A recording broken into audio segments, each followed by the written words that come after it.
Tonight on the Goblin's Corner. Fantasy taverns and their drinks. That's how we roll. That's how we roll. That's how we roll. That's how we roll. That's how we roll. That's how we roll. That's how we roll. That's how we roll. That's how we roll. That's how we roll. Welcome to the Goblin's Corner. My name is Eric. And I'm Matt. And tonight, We're doing fantasy taverns. that's right. And their drinks. Now, we have said on, I would say, at least 5 episodes that it doesn't start in a bar. Right. But tonight it's going to start in a bar. Sure. Because... And whether or not it starts in a bar, you're gonna go to one at some point, most likely. Absolutely. And in any establishment, in any game, in any world that you play in, there will be a tavern. Yes. Of some sort, or an inn, or something like that. Yeah. Now, we're doing fantasy for this, but we could just as easily adapt these to a sci-fi game if you wanted. Sure. And so we've got some fantasy taverns for you. Absolutely. And their drinks. Yep. As well as some other qualifications that we're going to run through tonight. It's going to be great. But before we get to that... Got a question of the week. Every time. So, what is tonight's fantasy tavern question? What fantasy race would you want to go carousing with? And what type of night would you expect to have? Okay, so if I'm going on a bender, Mm-hmm. the fantasy race, I'm just going to have to flat out say it's going to be gnomes. I mean, I get Because that. you know they like to party. Sure. I mean, if you want to just go carousing, have a good time, go hang out with a bunch of gnomes. I can see that. I'm with it. You got a light show. Sure. Definitely going to get some colorful, strange drinks. Mhm. You might get polymorphed at the end of the evening. Who knows? It could Might be get anything. probably more at the start of the evening. Yeah. Now, if you want to get stabbed, then or get into a bar fight, orcs or goblins probably. Sure. Not necessarily. That is a Depending trope. on the orc or goblin in Depends on the question. orc. Yeah, that may just be a trope. But I'm still going to say, you know what? Hang out with my gnomish brother. Like I just hang out, just chill with the gnomes. I got you. I think for me, I feel like you got to go with a plain touched if you're up for a weird evening. So not just any tiefling, but a plain touched. Right. So, I would just as readily hang out with an air genasi Sure. as they still have plenty of physical markers that make them definitely not just human or just elven or what have you. Someone touched by the infinite staircase. Sure. Yeah, you don't hear about many plain touches from people like that, or someone who is touched by the river Styx or Oceanus. Yeah. Somebody who's astral touched. Astral touch or ethereal touch would be Yeah. kind of cool as well. Yeah, that'd be fun. Modron touched. I feel like, They always know what time it is. well, It's time to drink. I mean, it's 5 o'clock somewhere and they can prove it. that's true. Yeah, they know the mathematical laws behind all of that lawful citizen inhabitant. But, I feel like they're going to know where all the weirdness is. Yeah, I can 'Cause- see that. It's going to be drawn to them just as much as they're drawn to it. What kind of evening would you have? So I'm going to have obviously a carousing, merry time. Right. And I'm going to be expecting to somehow, regardless of the setting, right? I feel like I'm going to walk into the cantina of Mos Eisley, like even in a fantasy setting, like I'm going to end up in a Skullport bar or just some place where yeah. all the weirdness is. Yeah, And that's what I'm in for. Like, let's do it. I want a beholder bartender. I'm down. some strange and unusual creatures and Yeah, perhaps a hive of scum and villainy as well. sure. Are you a strange and unusual creature, or perhaps you like to drink? Write to us, info@goblinscorner.com, or you can reach me, eric@goblinscorner.com, or... Me, Matt at goblinscorner.com. And of course, you can find us on all the things. So many things. In fact, Matt's actually on TikTok now. Think about that. It's true. I'm not. Yes. I refuse to get on TikTok. I follow people on TikTok. I have not posted. That's anything being on TikTok. That's enough for me. It's Yet. being on TikTok. So, all right. It's only a matter of time. So let's talk a little bit about fantasy taverns tonight Okay. and give the people playing the home game here a little bit of intel on how to make a better fantasy tavern for one, Sure. how to describe and write for fantasy taverns, and then maybe some, because you're our resident bartender, some drink choices Sure. or some flavor choices for food. And all of this is, of course, for writing a better story, right? Right. So we've got So- some different fantasy taverns. Yeah, it's all about the atmosphere, man. Yeah. And the purpose of this, I would say, is what? Overall. Overall, we're here to make a better story. I mean, end of the day, that's what we're here for. So we are going to expand the world in the minds of your players and hopefully yourself as well. So the drinks, the names, and so forth are all for storytelling, getting side quests, and I would also say building your world. Absolutely. People, when they go to a new town, one of their first questions of the town guard or what have you, going to be, where can we drink and where can we sleep? And is that the same place? Sometimes it is, and as you will find, sometimes it's not. Right. So we've got a couple of categories, very loose categories, I might add, Yeah. because we're not writing War and Peace here. We're just trying to give you guys a little bit of inspiration that you can use to then flesh out your world. So we've got what kind of tavern it is, first off, whether it's an inn or a tavern, and what what kind of type.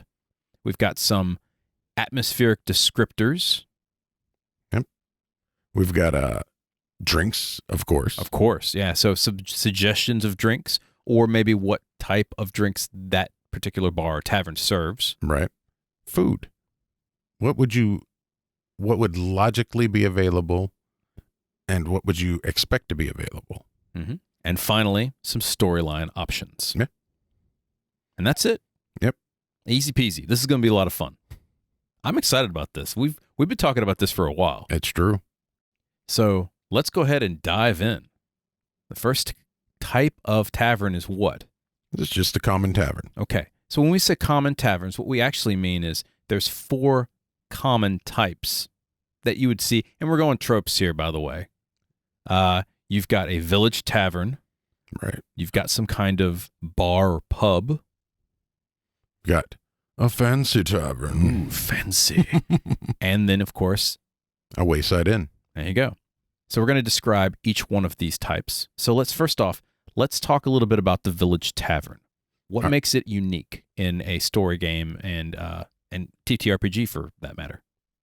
So for just a village tavern, right? One of the first things you have to think about is this is probably the center of the community. Mm-hmm. Okay. So it would not be unusual to see kids running around in it. Yeah, because it's a village. Right. And so when you think of like the tropish medieval town, you've got, like the square. It's probably someplace in the square or maybe right outside the square. Yep. You've got, realistically, you're going to have what functions as the town hall, assuming that the tavern doesn't serve that job as well, because it very well could. Oh, absolutely. It might be the largest building in town, and therefore it's the building where quorums happen. Now, the Village Tavern, when you come in, because it is catering to the entire village, it's most likely well maintained.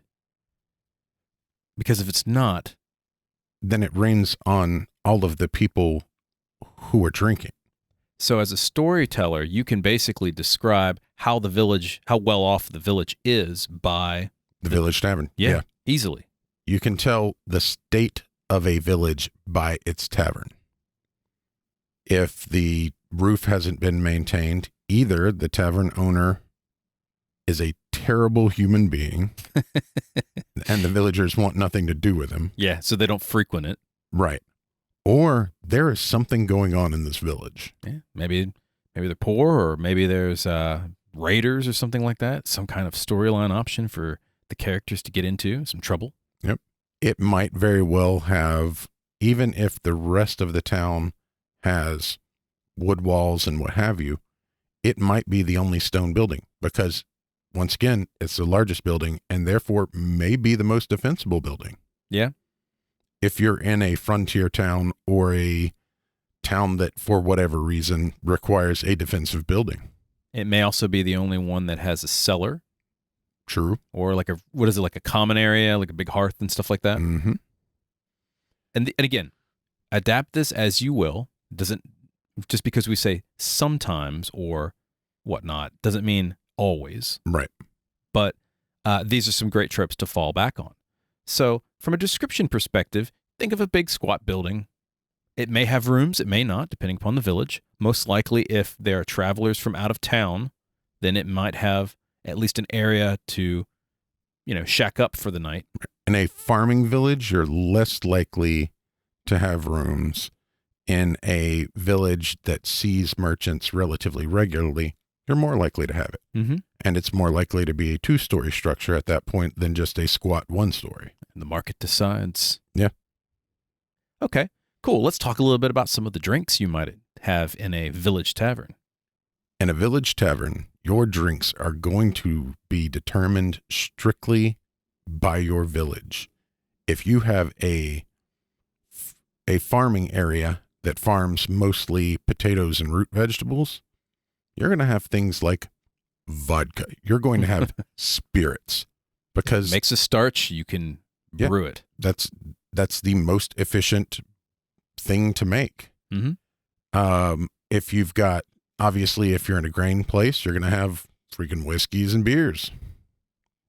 Yeah. That's, in any farming village, there's a good chance you're going to have mead because bees make honey and bees pollinate flowers.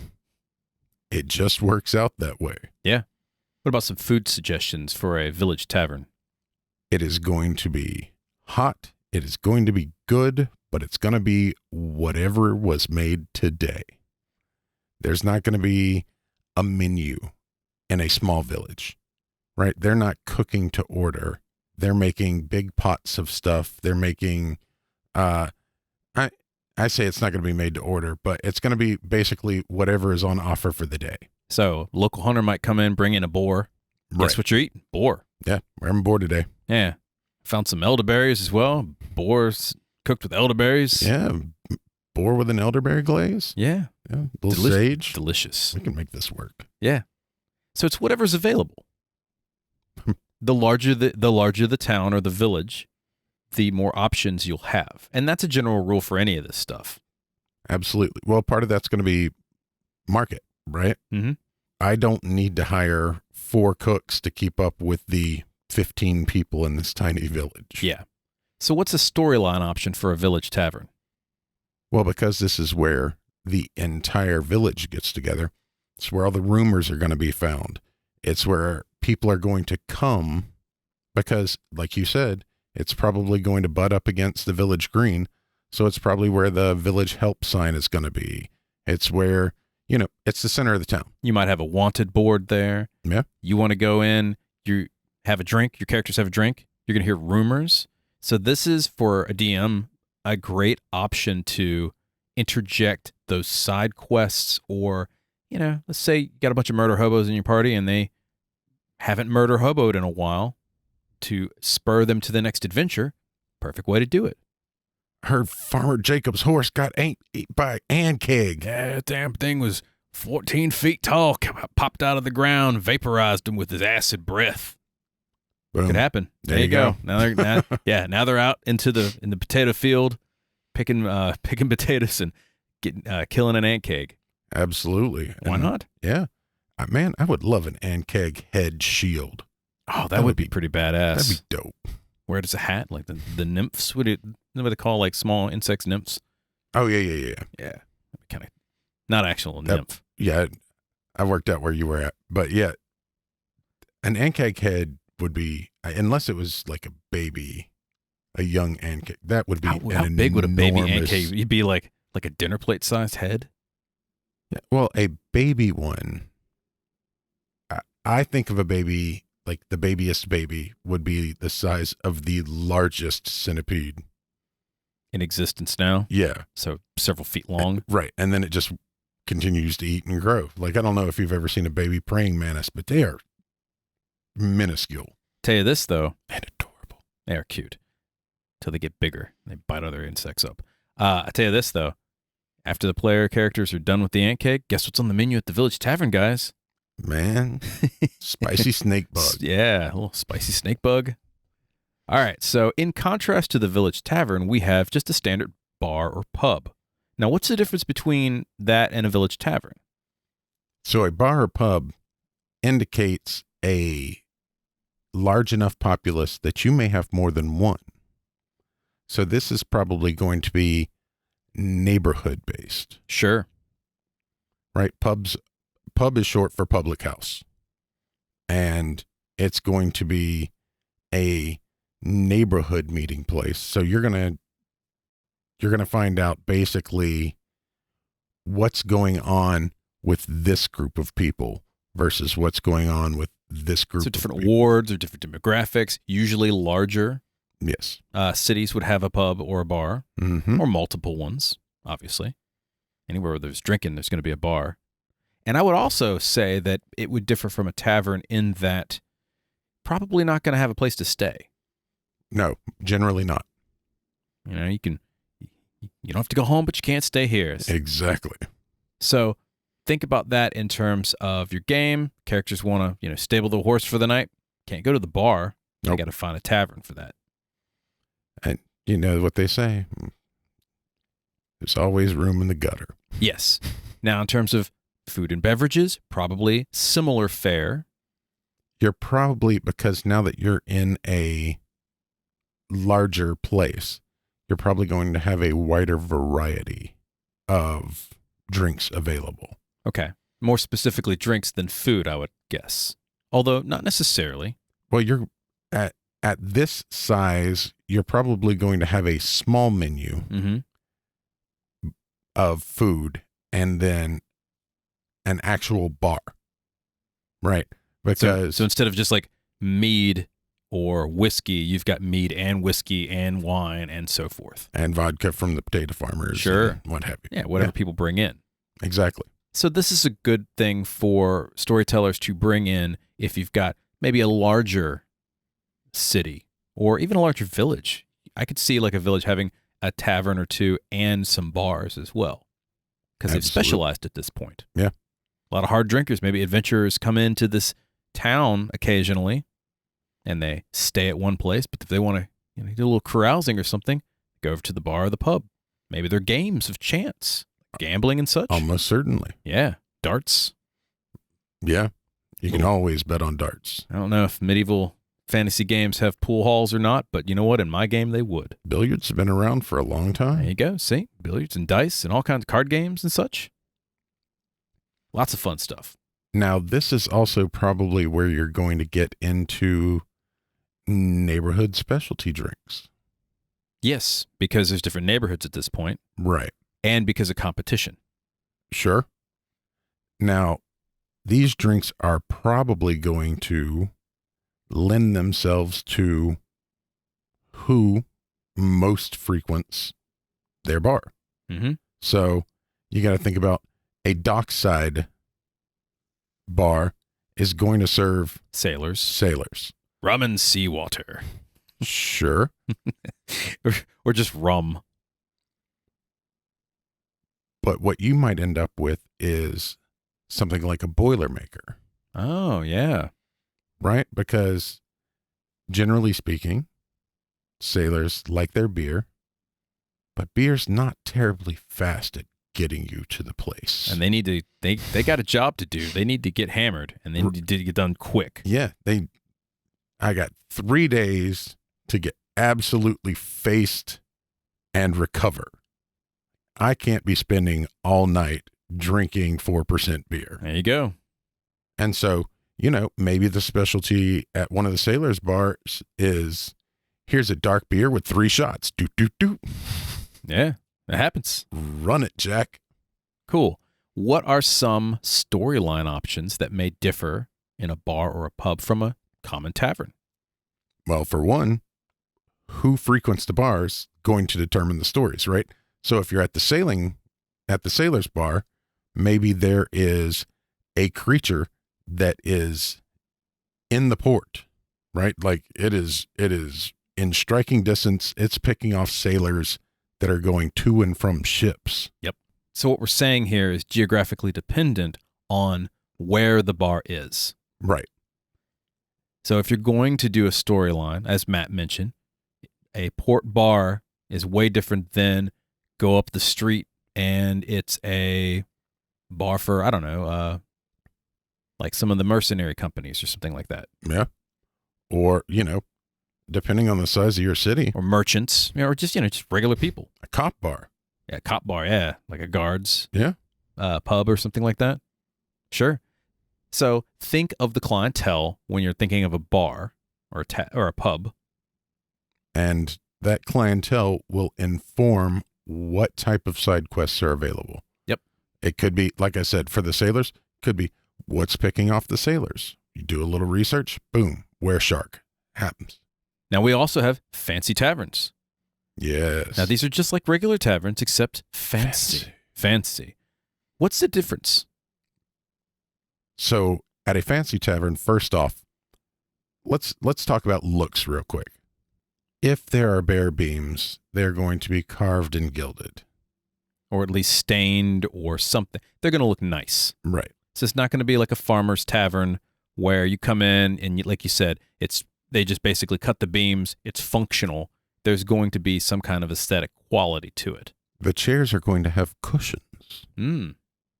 Right? I mean, it seems like a small thing when you live in the world we live in, but during the times, fantasy game. Yeah. During the times we're talking about, cotton and wool is a luxury to sit on. So think about different unique qualities for your fancy tavern because all of them are going to be different. Sure. Now, in terms of food and drink, again, more choices, I would say, and better choices. Yes.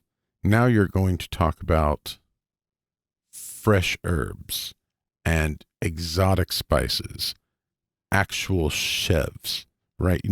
We're not talking about the wife of the husband of the tavern owner is also the cook.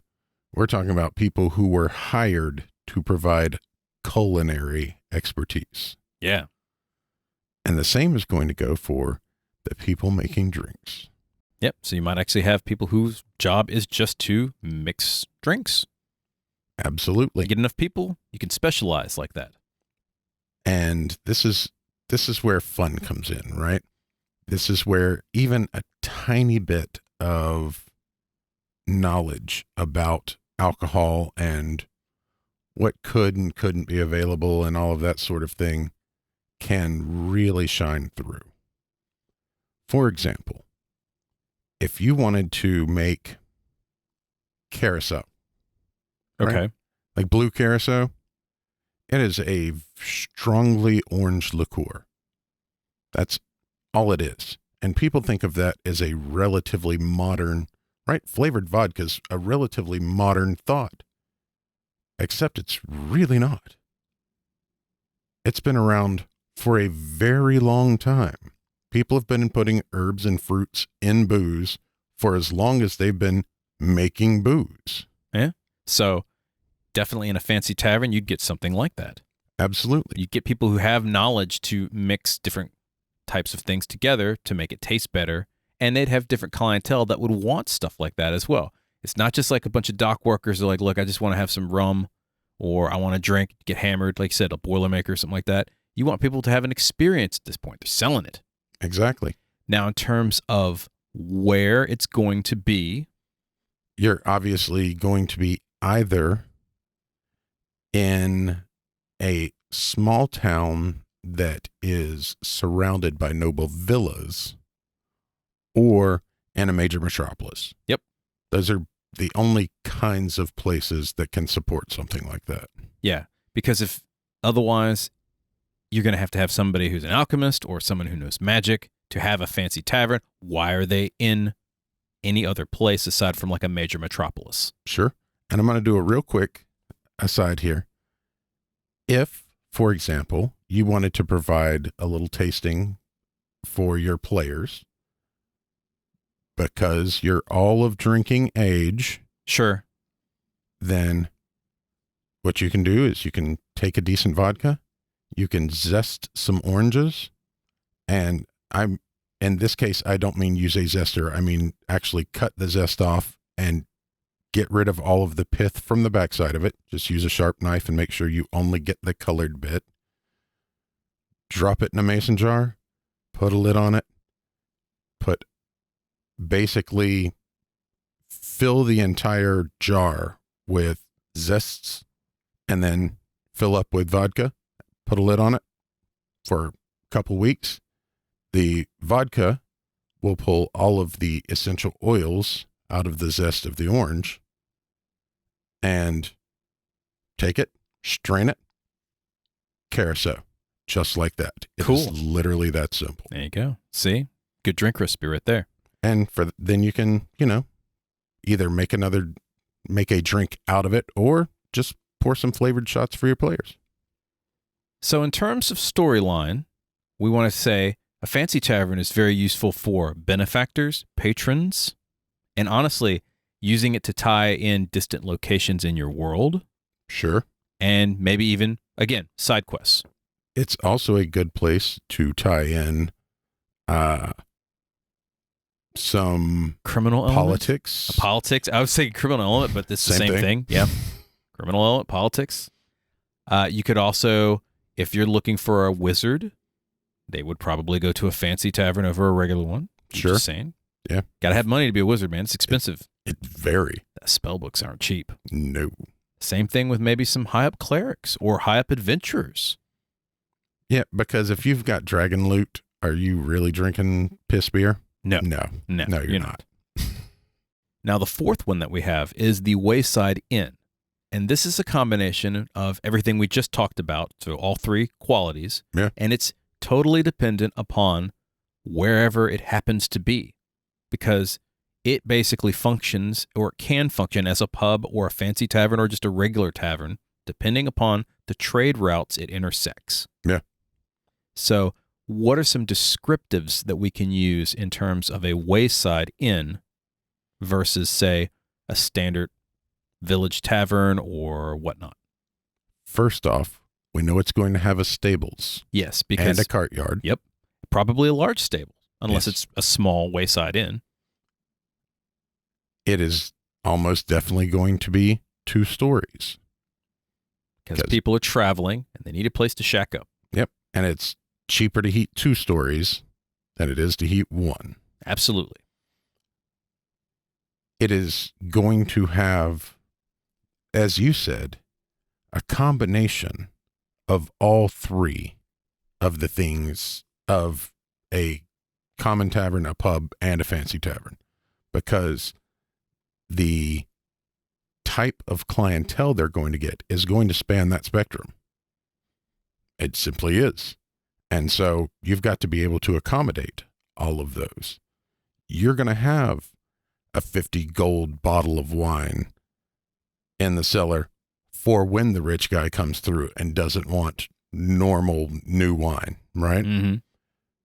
You're also going to have access to ingredients that aren't local. So if you're in like a trade route where there's lots of spices, guess what you're going to have? Lots of spices. Absolutely. And you're also going to have boozes that may not be normally available to where you are. One of the things, depending on how realistic and how into it you want to get, what's available on a north-south trade line is going to be vastly different than what's available on an east-west trade line. Sure. Because they're going to different places. Yeah. And what does that mean in your campaign? Where are those locations? And this is when it comes into city building and stuff like that. What are the points between that inn or tavern that gives the unique flavors as far as like alcohol or food or whatnot? One of the things it allows you to do is it allows you to take your players and provide them with geographical pinpoints, right? Because, this dish is from far to the west on the trade route. It is from the Elven peoples, and this dish is from the mountain peoples, only a few days travel to the east. Okay, so now we know that there are freaking elves to the west. We didn't know that before. Now we know it, right? Depending on how knowledgeable your players are. If you grew up in a small village, you may not know that much about larger geography. But now, through the travels and the inns and taverns you frequent, you can start learning and piecing together, a map of the world without just going and asking a scribe or scholar. Maps are expensive. Maps are very expensive. And here's another idea as well. Let's say you come walking out of the woods. Yeah. You guys have been in ruins, been lost for a month. The ranger's basically been feeding you by scavenging in the woods. The paladin's already dead because, he's been lugging this. He fell in the swamp and drowned. He fell in the swamp. He drowned. Yeah. So, you're carrying all of his armor because you got to sell it so that you can res the body. Armor's not worth that. Well, I mean, if it's magic. It might be magic. So you crest the hill and you see this delightful Wayside Inn. You guys go have a fat meal because you've got bags of gold from the ruins. Yeah. And because of that, you learn where you are without even asking the barkeep. Yep. Because you know that it's on a trade route north-south because you're getting mutton. They grow, Sure. They raise the mutton, north, and that's where the kingdom is or whatnot. Right. I'm just using that as an example, right? Sure. So these are great ways to express stuff like that. In terms of storyline options, what are we looking for in terms of a Wayside Tavern or Wayside Inn? Oh, there's so many options with that. Somebody may be looking for caravan guards, right? That's a start.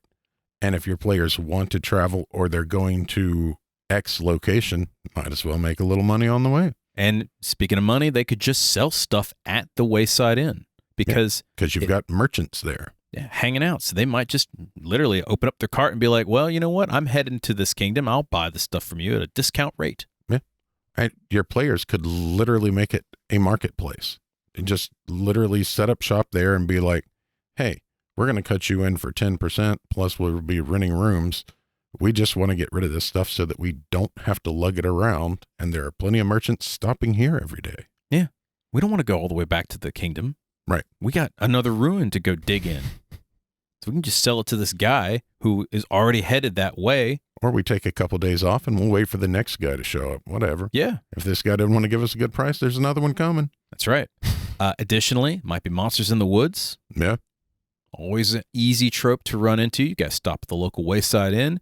They're like, oh, yeah, food's a little scarce because we're getting attacked by brigands or we're getting attacked by a monster or, I don't know, Lich just woke up out of the woods because there's ruins that someone unearthed. There you go. Yeah. Instant side quest. How about this as an idea? A traveling caravan is making money by doing enforcement on all the Wayside Inns. Yeah. Oh, Wayside Inns are a dangerous business. It'd be a shame if something happened here. Little mafia action there? Yeah. Sure. And they're literally, their whole caravan is nothing but caravan guards and a freaking mobster that are going end to end to end to end to end and collecting money. And so the innkeeper's like, hey, murder that guy so that I never see him again, and there's money in it for you.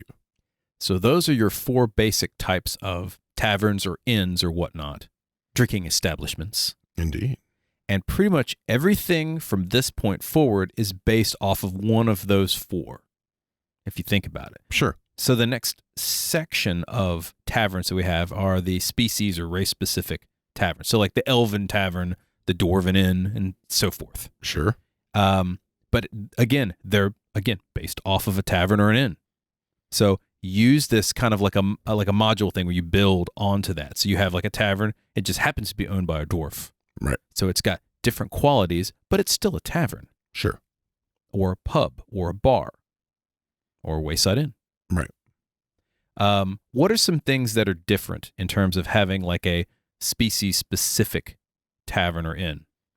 Races in most fantasy games are psychologically and culturally different. And if we're discussing a tavern that is specifically to cater to that clientele, they will cater to those differences in tastes. It's simple. A dwarven bar is not going to have the same drinks and the same food that a goblin bar has. Now, it should be noted that we're going to go on the accumulation of most fantasy game stuff. Right. So we're going straight into tropes. If your game world, for example, elves might like fruity stuff. Sure. In fact, that's one of the things we wrote down. But if you're in your campaign, that's not how the way elves work. That's totally fine. Change it. We're just giving some common ideas that we've seen in literature and fantasy and TV and movies and everything else we've consumed over the years. Sure. And one of the things you can also think about is the sub-races, right? There's going to be a major difference between what wood elves prefer versus what moon elves or sun elves prefer. Sure. So, and again, you might have a melting pot culture, like a monoculture or something like that in your game world. Yeah. You may not even have any of this, in which case that's cool too. Yep. All right. We're going to jump into the first one, the Elven Tavern, but we'll be right back after these messages. This is a commercial break. If you guys would like to hear us review something like a product or service, or if you'd like us to cover something like a topic, or if you'd like to sponsor an episode, we'd love to hear from you and have you contact us at info@goblinscorner.com. So write to us and maybe we'll talk to you. Maybe not. And we're back. Welcome back. So we're talking fantasy taverns and inns and wayside pubs and all kinds of drinking establishments. And we'd gone through kind of the basics. Yeah. And now we're going to get into some more specific different type of examples for your fantasy game. Absolutely. So the first one we're going to jump into is a species or race-specific tavern, Elven Taverns. So what are we looking at in terms of like descriptors for an Elven Tavern? So in my head, elves are Art Nouveau. All right. You know what I'm saying? I see like a gazebo, like an open pavilion, like an open drinking establishment for elves. I mean, if you're in a place where the weather permits that sort of thing, Fair then enough. sure. Yeah, sure. Now, they may very well have a gazebo attached to the building with a kind of rolled down open bar so that they can either face outward if the gazebo is open or just inward if the if everything has to be inside because it's raining cats and dogs. Sure. But so yeah, for me, very few hard edges. Everything's going to be flowing and organic. So we've got an organic makeup to things. Maybe stonework, maybe not. Probably grown crystal is always a good example. Sure. Which we've seen from fantasy stories and such. Especially if you're in a fancy elven bar in an elven place. Yeah, that's very true. Let's talk a little bit about maybe the food and drink of an elven tavern. Subtlety, first off. They're not gonna do, most races might consider it bland, right? But there's gonna be complex, very subtle differences between things. It's gonna be fruity and herbal. Stuff that's grown, basically. Yes. Yeah. Wine, also. Yes. Definitely be assured of something like that. Yeah, I think if it's grown, if it's, I guess plant-based, because they wouldn't have anything, they wouldn't eat, well, I say that, but they might eat meat. Sure. Depends on your game, right? Yep. I'm trying to remember which ones, is it Forgotten Realms they're vegetarians, or is that Lord of the Rings? That's Lord of the Rings. Oh, because they eat lembas bread. Yeah, lembas bread or whatever it is. Yeah, or whatever. But again, doesn't matter, right? You do you. You do your game. What are some examples of maybe some food, since we're talking about like what they eat? If you're wood elves, you might be getting something along the lines of venison, right? Wild tubers. So possibly light stews. So foraged versus farmed. Right. Cool. What about storyline wise? You got a few options you can go here. It's first off, it's going to depend probably somewhat on whether or not you have an elf in your party. Mm-hmm. Yeah, because if you're in an elven bar and there's no other elves, you're going to kind of, you might get the cold shoulder. Right. At the very least, you're going to stand out. But once again, depending on fancy, whatever. And your game. Right. But you might be asked to bring in supplies from outside of the forest. If you have the kind of elves that don't leave their forests, then they may simply want you to bring raw materials in for them. We need some iron. Yeah. we don't have a mountain to dig stuff up, or we need some sugar or some bread or like whatever. Yeah. Could be anything. Yeah, it could be anything, literally. Another thing could be currying something to a place. Yes. In Forgotten Realms, elves are well known for kind of spreading little outposts here and there and here and there and trying to develop miniature elven nations to grow out, right? Yep. If you're at one of the larger ones and they're like, we have a secret location that we would like you to take these things to, then there you go. Obviously, you're trusted because they're giving you the location. Yeah. And of course, it goes without saying that in any of these examples, monster hunting is a side quest. Always. Always. Yeah, it's always available. Now, we got two other races. We got dwarves and gnomes. Let's go ahead and jump into the dwarves now. In contrast to the fancy elves, we've got fancy dwarves. Art Deco. They're Art Deco? Yes. Let's see. Almost, yeah, I could see that. I could totally see that. Elves are Art Nouveau, dwarves are Art Deco. That's Sure. how my head works. I'm cool with that. Whatever, man. You do you and your game. Now, I would say if elves are fruity, these guys are maybe. Oh yeah, they're earthy, man. Earthy, they're gonna yeah. have strong, like deep flavors. Their alcohols are going to be strongly alcoholic because they have poison resistance. You're going to need stuff that would knock normal people on their butts. Yeah, they want to get plowed. They need to they're do going some to serious business. accidentally be making con saves. Which is why in my game, every time the dwarven ale is a poison. Right. For any other character but dwarves. And it's also amusing to me. It's also fuel for your flamethrower if you know what you're doing. There you go. So dwarves work hard, and their booze should also. Absolutely. Now, what do you think about in terms of like food and drink and stuff like that? You're going to have, first off, whatever's available. Yeah. I mean, just. You're living underground, not a whole lot of stuff that can be grown. Now, you're in a fantasy setting, so you could probably magically grow stuff or mushrooms. Every type of mushroom and moss and slime mold and what have you. They could up a mushroom. Yep. 15 different ways of mushrooms. Critters. Oh, yeah. Because in a lot of fantasy worlds, you've got underground livestock. So that's something. Plus, sheeps and rams grow on the outside of the mountain, or actually mountain goats, more specifically. Goat's delicious. Goat is wonderful. And, if you're in the Underdark, you get some cave fishers or some kind of, monstrous crab or something. So, you're going to get some, or what are those giant cave crickets? Those and the cave fishers, the spider crabs. Yeah. Which you have this theory of Cajun Dwarfs. Absolutely. So here's my theory on Cajun Dwarfs. If you're near a swamp and you've got dwarves that are mining downward, you could easily have underground ecosystems. We know they exist. Yeah.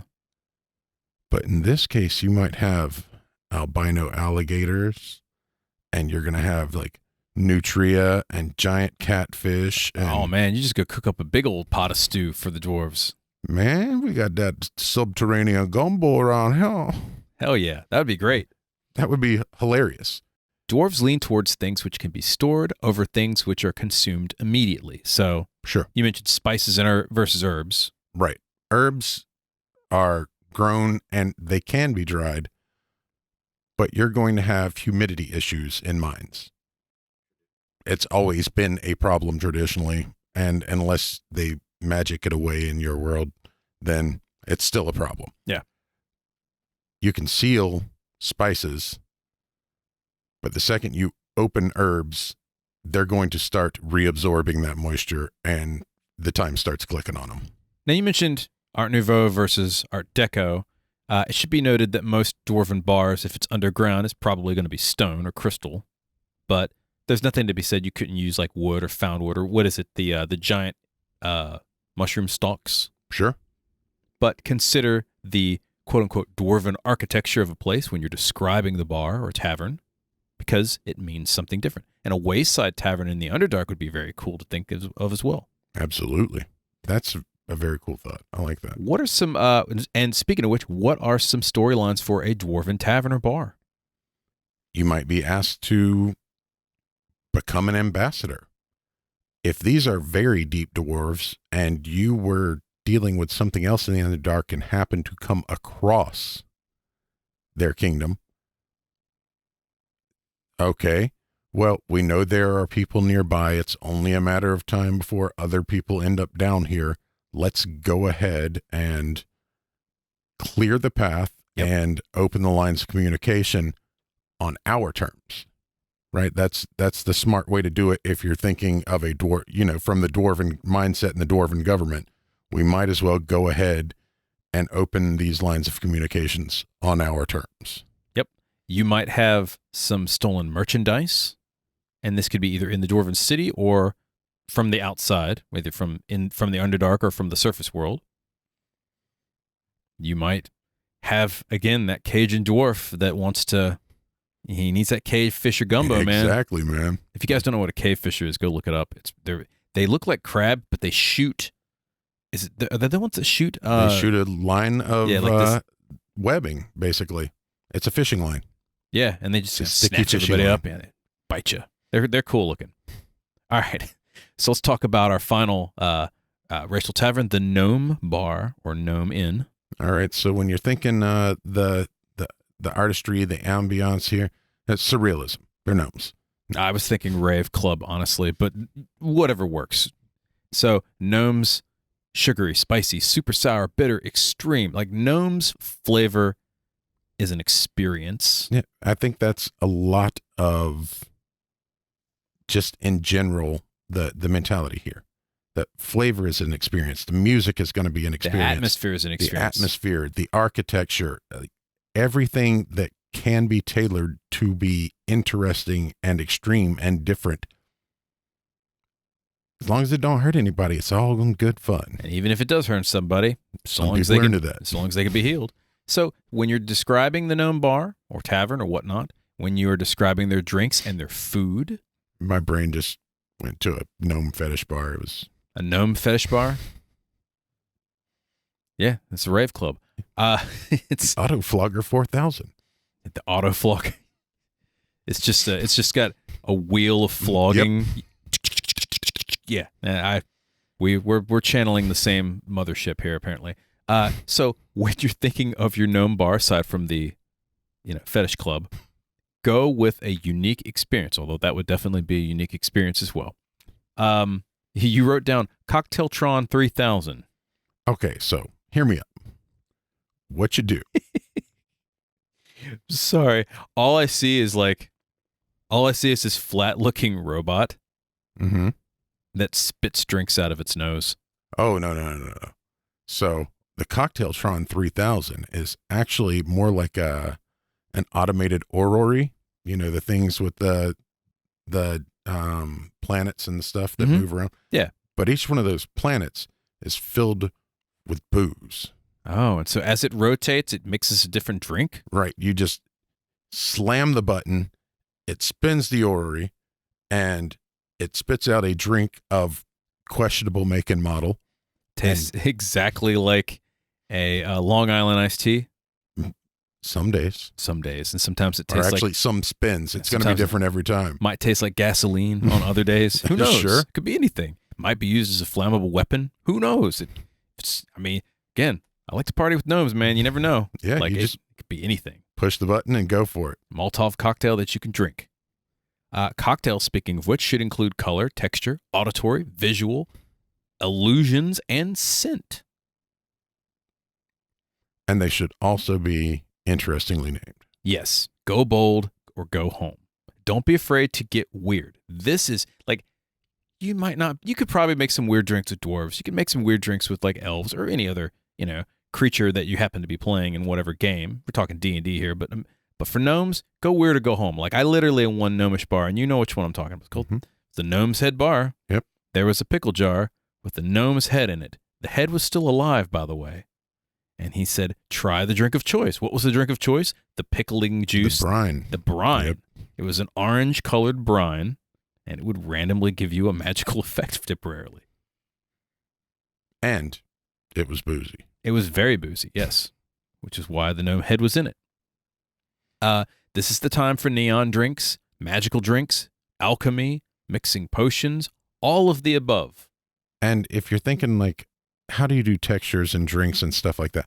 I want you to think of alcoholic boba tea, right? Layered drinks, Jello shots. All of these are drinks that will have different textures and different mouthfeels. So keep things like that in mind. Yeah. What are some story options for a gnomish tavern? Well, if you're going with the Tinker Gnome sort of run on it, right? The first one is going to be, why wouldn't you? Hey, try this drink. Yeah, just drink this random drink and see what happens. So you've got that. You've got alchemy beats barkeep.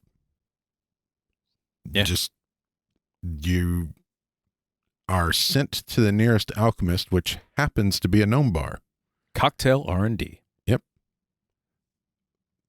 Part of that, though, is this is a great place for fetch quests. Because if you've got an alchemist who's a bartender, I need this rare reagent, which is a deadly poison, but mixed properly is a delicious drink. I need Don't spill any of it acid. I need giant wasp venom. Black dragon breath. Sure. I need him to literally breathe on you and open the bag when he breathes. And that's how you make a proper whiskey sour. Oh, that would be a delicious whiskey sour. All right. Our next category is different types of adventuring guilds. Because, hey, look, where the adventurers go, they're going to drink. Sure. And also franchise taverns as well. Yeah. So, first off, let's talk about the adventuring guilds. Okay. What does an adventuring guild have? And we're going tavern or inn or wayside. It's just a guild hall. It doesn't really matter what you make it. But it is definitely different than a standard tavern or inn. The first thing I want you to realize when you're talking about looks and atmosphere, this place is sturdy. It is the sturdiest building in a 5-mile radius. Because you've got a bunch of crazy people looting ruins, casting spells, stealing, dying because they sank in the swamp. I mean, it's anything goes. Yeah. And therefore, this building has to contain that sort of monstrosity. I have always played in my campaigns, adventuring guilds are run by former adventurers. Yeah, absolutely. They either become kings or barkeeps. You go one of two ways. Sure. And depending upon how you think of it, they're both kings of their own domains. It might be made completely out of adamantine. Who knows? That would be the most uncomfortable bar. That would be, but you know It'd what? be sturdy. No one's going to mess it up. Something for everyone is the theme of an adventuring guild. Absolutely. And that's both price-wise and race, species, preference. Because you're going to have brand new adventurers who just bought all of their equipment and they've got 37 copper left between them. Got a cheap drink. Here you go. Exactly. Then you're going to have mid-road, right? Like your 3rd through 6th level people who are just, I could splurge, but I still need to write new spells tomorrow. Yep. So, and then of course, you've got those adventurers that just got off the job, got a sack full of loot and ready to spend it. It's burning a hole in their pocket. Man, they killed their first dragon and it's just hookers and blow from here on out. Yeah. Try some of this gnomish brine that we got. The head really likes it. Speaking of drinks, are there any signature drinks in an adventure guild? Maybe, maybe not. Could be it. Yeah, I think that's going to depend on your bartender. If it's run by a warrior, right? Maybe not.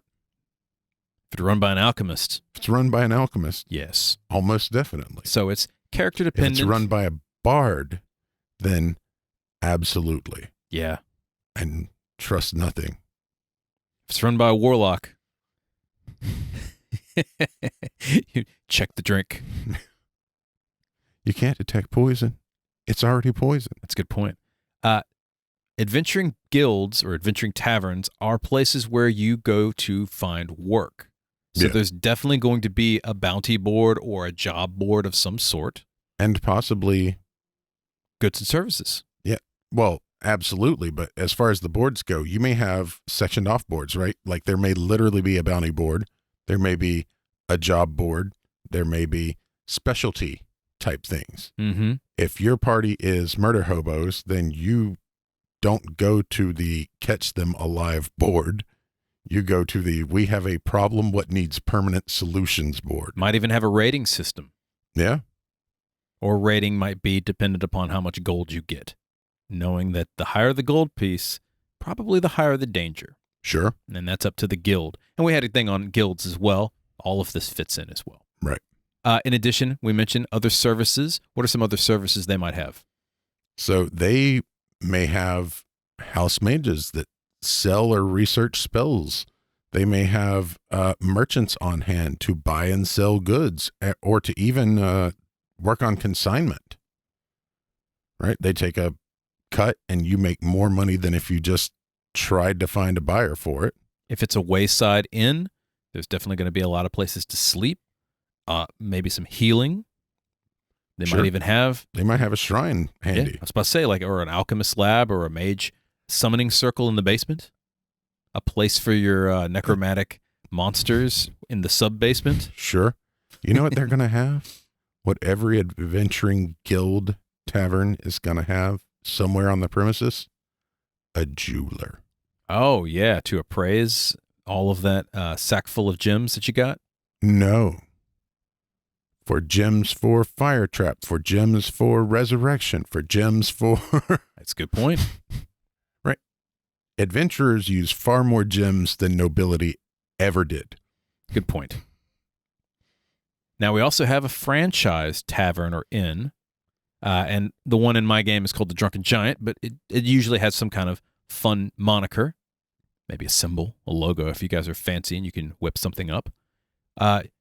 The thing about franchise taverns that are different from the standard Wayside Tavern or Inn or the standard Village Tavern or Inn or whatnot is you know what you're getting. It's always going to be the same thing. It's like Yep. Waffle House. Yeah. And if you don't know what a Waffle House is, Then you don't live in the South. McDonald's. Yeah, McDonald's is another one. You know what you're getting.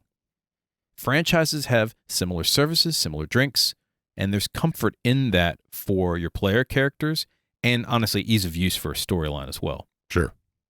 And franchises may even have ways to get word in between franchises.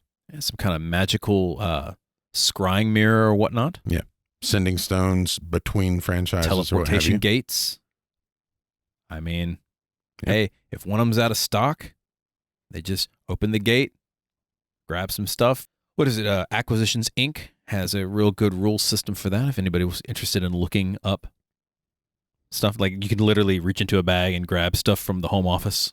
Oh, nice. Yeah, it's pretty cool. One of the things that I wrote into the first Goblinoid bar that I ever wrote, which is called the Green Room. That's perfect. In the basement is a teleportation circle.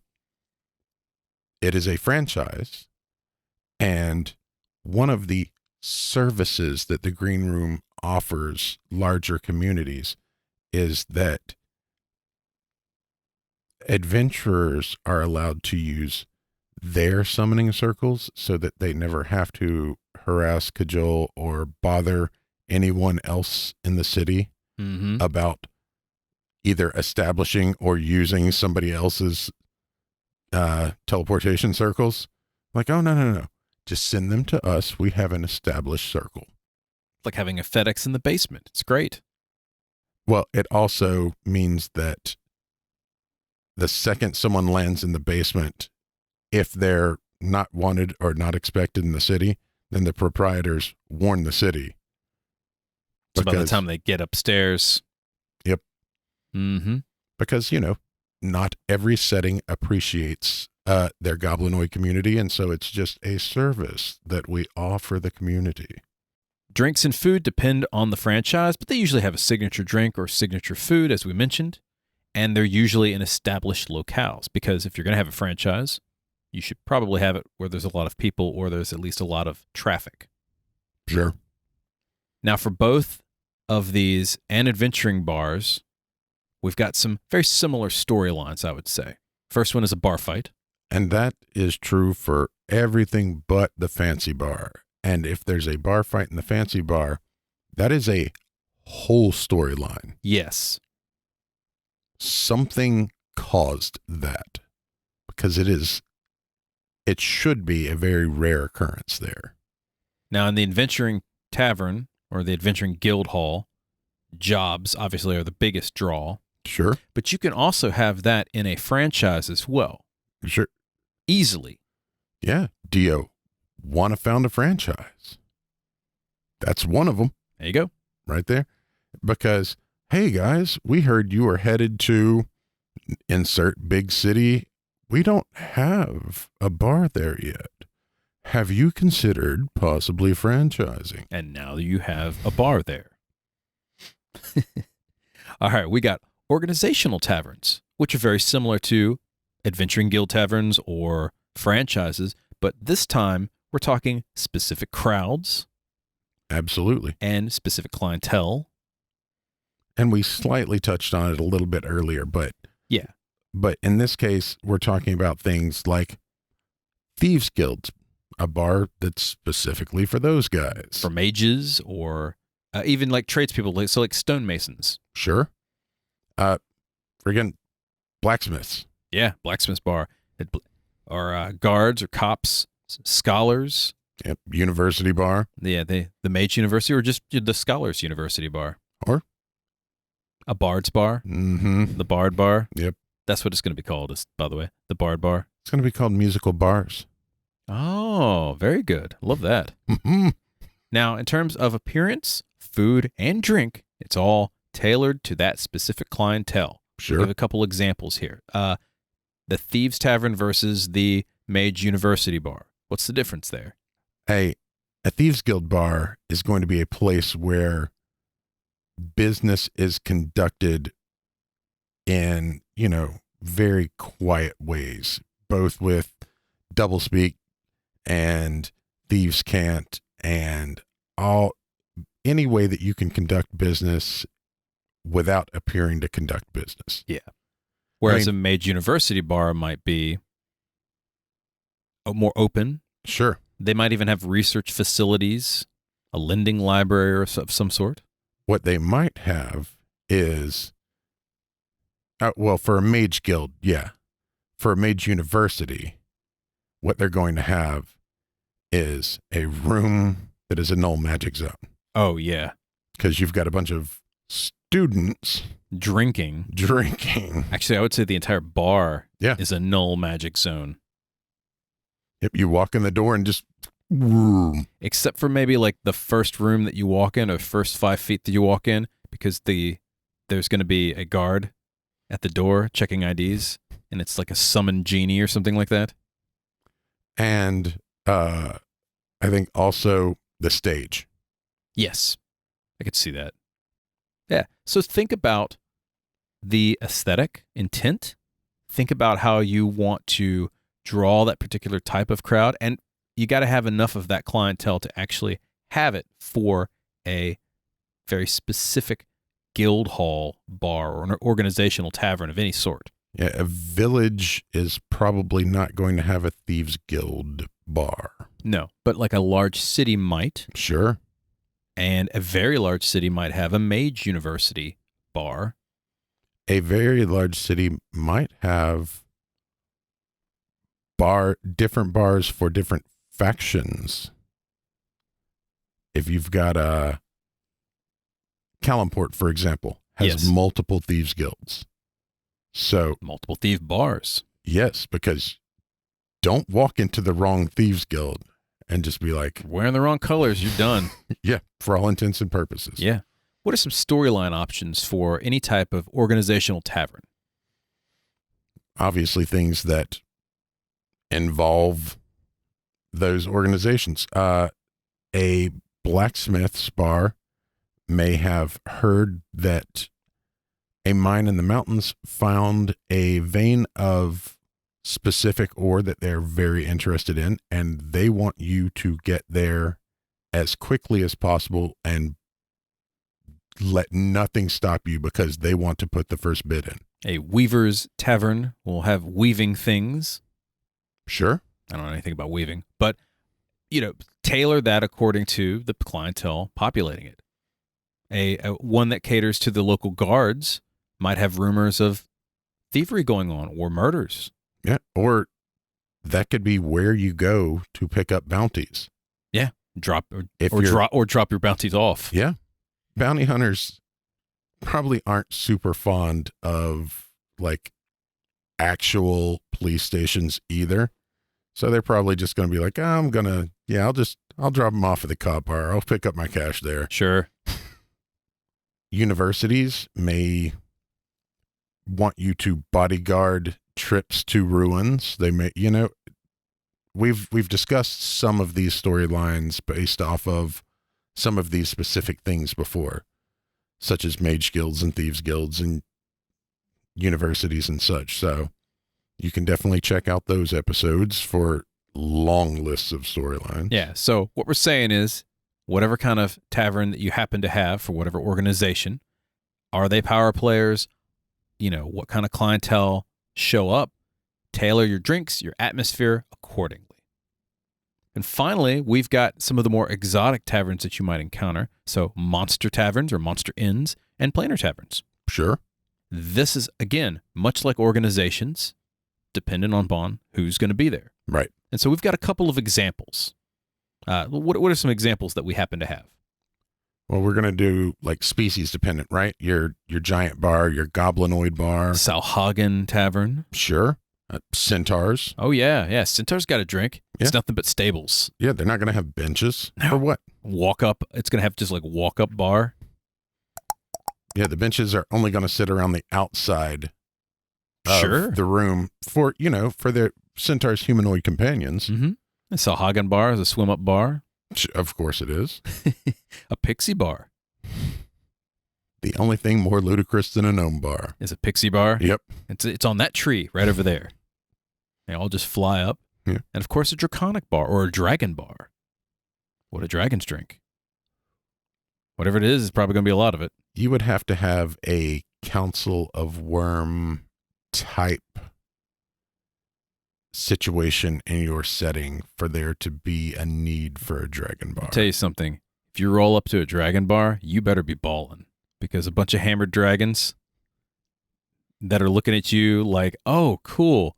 They brought hors d'oeuvres. Yeah. The kitchen brought something out for us. This is great. That's going to suck. We've got planar bars. So there's different types of planar bars. We mentioned a few. Demonic and angelic, of course. Yeah. A slotty bar. Slod bar is going to have a mosh pit, man, every time. Planewalkers. Okay, yeah, so the Planewalkers Guild. Yeah. You're lost in the abyss, and you see the glowing lights. Oh, I'm saved. You roll in, and it's delightful franchise, because it would be a franchise tavern. Planewalkers Guild. You roll in there, you've got a healing potion on hand, something that's actually drinkable, and maybe even a place to sleep. And hopefully a teleportation circle. I was going to say an exit portal. Yeah, absolutely. An undead bar would be another cool concept. Sure. And, I mentioned about that.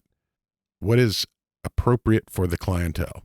For a planar bar, you're going to have different options available. You should basically probably use the adventuring bar as kind of the chassis for that. A little bit of something for everyone, yeah. Yeah. But you're going to have to turn the volume way up on that something for everyone. Yeah. So here's an example. You are a bar in Sigil, the plane of doors, mm-hmm. and you roll up. There's a fire elemental drinking molten lead or some kind of molten metal, whereas down the hall, there are a couple of abyssals drinking some kind of ichor, like some kind of poison, which gets them drunk. Celestial's in the corner drinking something which gets it drunk. And then there's the regular humanoids that just drink fermented beverage. Right. So hear me out. Okay.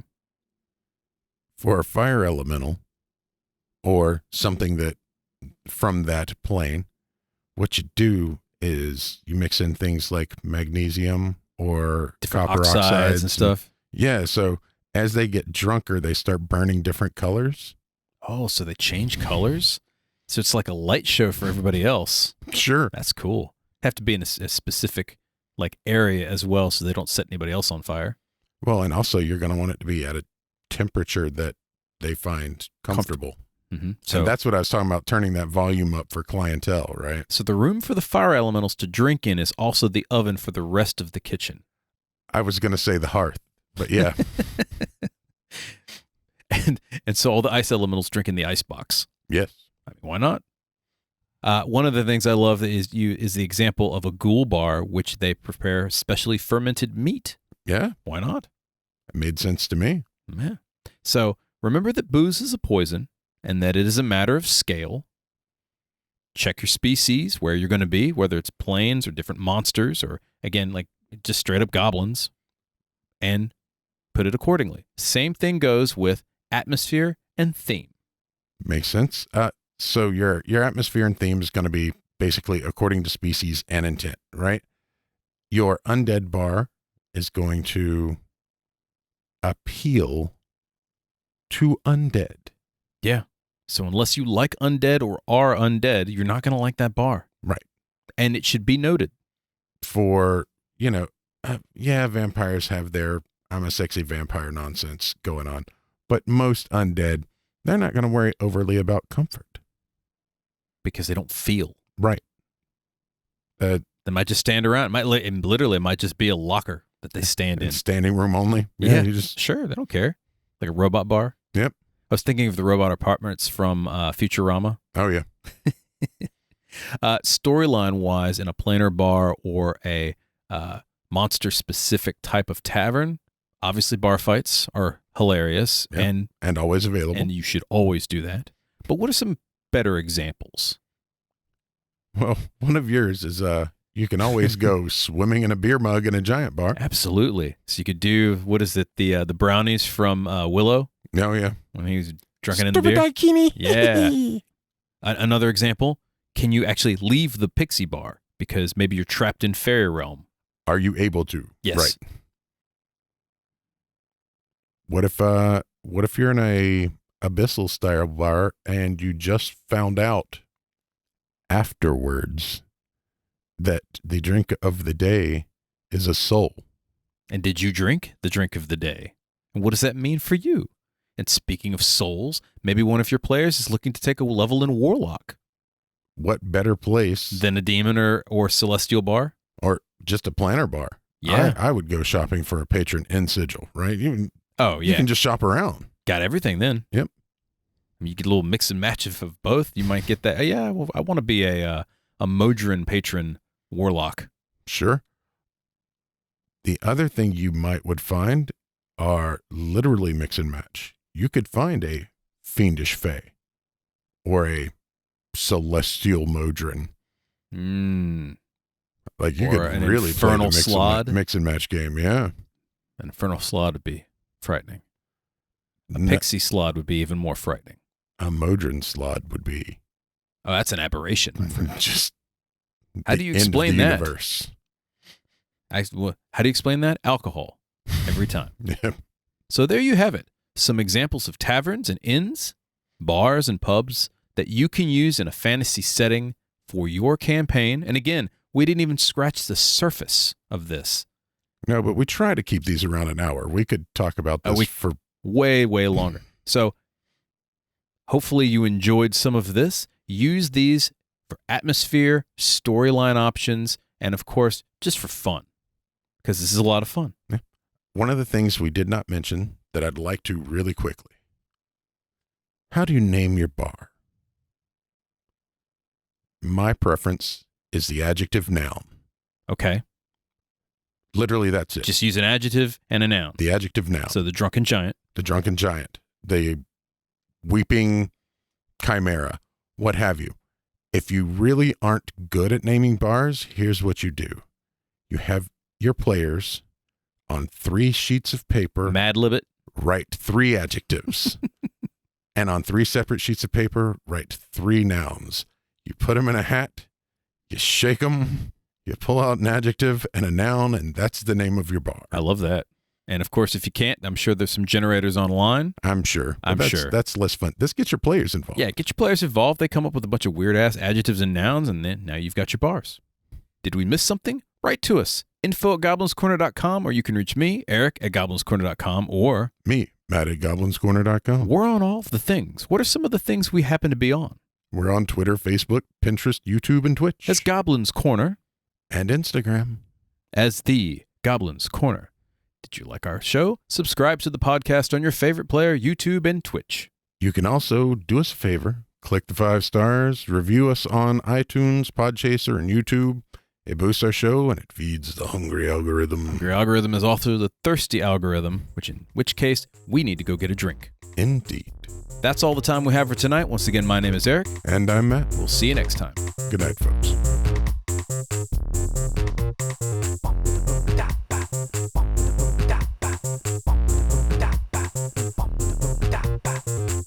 The Goblins Corner has been written and produced by Eric Holden and Matt Staple. D20 did our music. And this has been a Subterranean production. Later.